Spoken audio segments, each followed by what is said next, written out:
This one is recording. This Alright. is the first take. Can you see it correctly, please? Yes, I can. Ah. Oh, I can see the little red light. Yeah, me too. Okay, this one is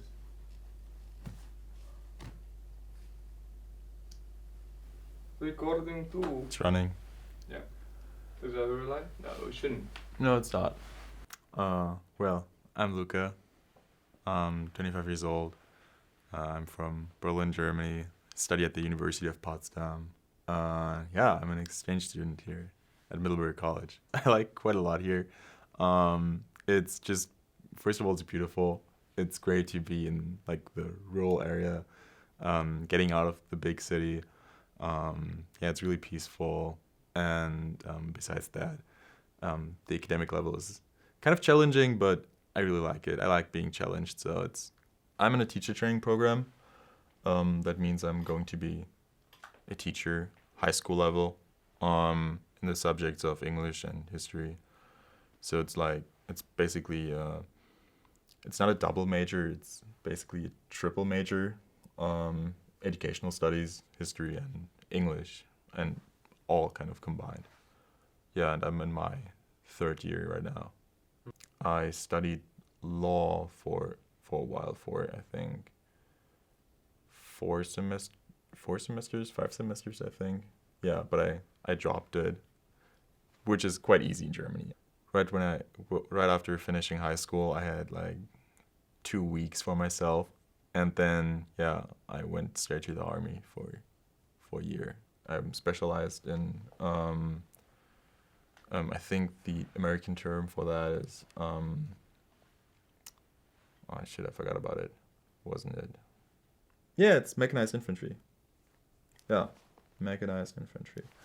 All right. Good. Yeah. Yeah, I was a mechanized infantryman, so I was in the back of a light armored tank. A lot of problems with not just conservative people. I mean, I don't mind that, but with soldiers that basically just tell you straight away that they are Nazis. Yeah, that was kind of scary. I did not like that. I'm still glad that I chose to be teacher. I like that way more. I figured out that I don't want to continue being in the German military, so I had to figure out what to do after that, and I wasn't quite sure about what to do. So because of my military, like because of being in the military, I had quite a bit of money for the first time of my life, and I thought, yeah, why not going somewhere else than Germany? All I had when coming to Vancouver was my visa, hostel for I think 3 weeks or 2 weeks, and my luggage and myself, and that was basically it. And it was the flights were quite cheap, and I heard good things about Vancouver, and it was kind of a spontaneous thing, and I thought, yeah, why not check it out? And then I stayed there for almost a year. Yeah, 11 months and a few weeks. Yeah. So it's already 2 times you said you wanted to go away Yeah. to Alberta and also to Vancouver. Yeah. In Germany, we have this word, Fernweh. You can have Heimweh, which is the word for being homesick, but Fernweh is like the opposite of that. Like the sickness uh, of wanting to be away from where you live, and I have that a lot. I like just exploring new things and making new experiences. Yeah. It happens a lot. I think a lot about it. I always make plans in my head what could be in the future. Well, it started when I was still in Vancouver. I turned 20, and I was maybe 2 months before going home. And yeah, I don't know how it was just a fun idea between me and my friends. Like, hey, when we see each other, we should go somewhere all together, have a big trip. somebody somebody mentioned being like having a road trip or something, and it was just a fun thing to we just talked about for a few weeks, and then I don't know, it started just I don't know who started it, but we just started planning, like, oh, where could we go, and what should we do, and how can we go to places? Yeah, then we decided to go to Finland, and we booked this cabin in the middle of nowhere, in the northeast of Finland, quite close to the Russian border.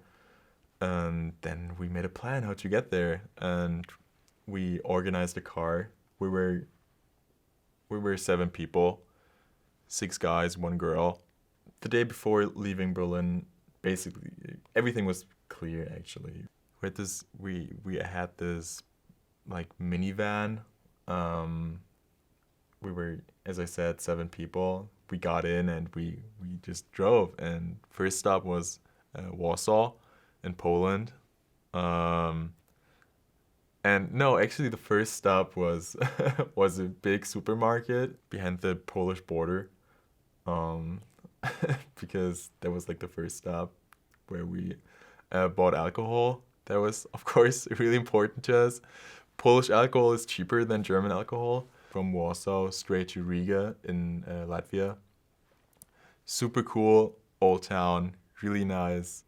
Next up was Tallinn, Estland, to catch the ferry to Helsinki. Yeah, it's terrible driving in the Baltikum. Super narrow streets, and I think a lot of drunken drivers. I mean, or at least just people that can't drive. We took the ferry from Tallinn, Estland, to Helsinki. So we arrived in Finland on our second day. We had this idea that we should at least have like one little drink, like to end the night. In German, you can call it Schlummertrunk, like the drink that you have. This one drink kind of turned into a little more drinks. I think a few bottles. Still, we had quite a long trip for that day, several hundred kilometers. I think the whole trip from Berlin to our cabin in Finland, it took us probably like 1,400 miles. But yeah, we arrived there in Finland. It felt like freedom because we were in the middle of the woods, right next to a lake. If you imagine a cabin, on the left side there's a huge lake, right side there's just woods, and it was just us. There was nobody else. It was just quiet and peace, and I think the closest village was maybe, I don't know, maybe 20 or 30 miles away from our cabin. So we really felt free and independent. I didn't mention we had our own boat. We had our own motorized boat, which was really cool too. So we were able to doing little exploration tours. All of us are kind of into fishing, so all of us had fishing rods. We were actually able to explore small islands where just people don't go usually. Instead of just going constantly to the supermarket, we fished, we caught fish, we ate fish, and that's what we did every day.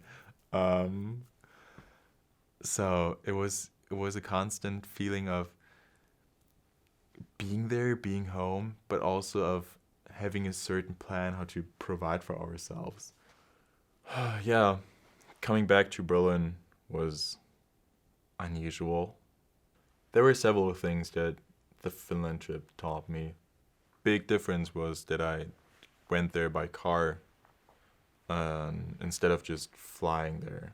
You can really feel and see how long distance actually is. You fly there for a few hours and then you're there. So yeah, this whole perception of distance was something that really struck me. To feel how big this world is we live in, and I only stayed in Europe, right? And yeah, I've never experienced something like that before, so that was really important to me. It was a really bonding experience between me and my friends, and I think if you do something like that, it really makes you friends for life. I think, and I'm pretty sure that I will be friends with them until I die, maybe, hopefully. I don't think that ever I've ever felt that feeling of distance ever again. See thousands and thousands and thousands of trees passing by. It felt like dozens of stops to get more gas into the car. Me and my friends, we kind of are in the mood of doing stuff like that again, but it got so much harder to do that. All of them are already, I don't know, working, or people got busy. Some of them left Berlin, some of them left the country for a while. So it got hard to do stuff like that again. As soon as you have the opportunity, um, you should travel, you should see places, especially places that are different from the places you're used to. Check out other places where people speak differently. Check out places where the culture is different. Just helps you to think outside the box. It gives you a whole new perspective on the world, and that maybe your way of thinking is not the only way people can think, and that there are many perceptions of how to look at the world. So travel, travel, travel. See different things in life before you're too old and before you die. Yeah, that's important, especially before you die. I think that would be. It's hard to travel when you're dead. Yeah, it's kind of hard to do that.